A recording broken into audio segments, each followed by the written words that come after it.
द्वापर युगवा में लेहल परीक्षा भगवान सतयुगवा में परीक्षा भगवान सतयुगवा में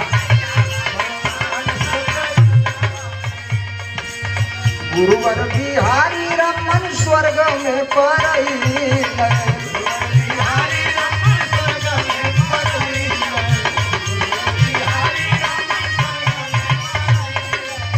गुरुवर बिहारी रमन स्वर्ग में परई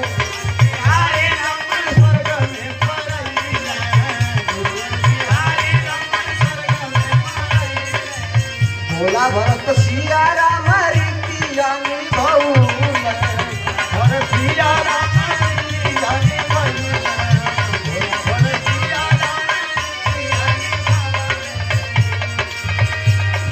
बिरहा की बड़ी अच्छी गायिका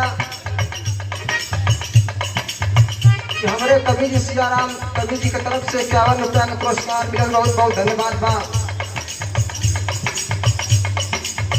गुरुवर बिहारी रमन स्वर्ग में परई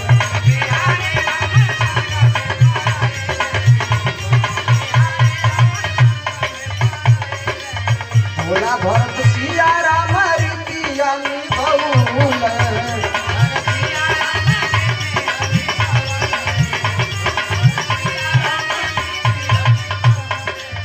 रविंद्र राजा कहला चेताय सतयुगवा में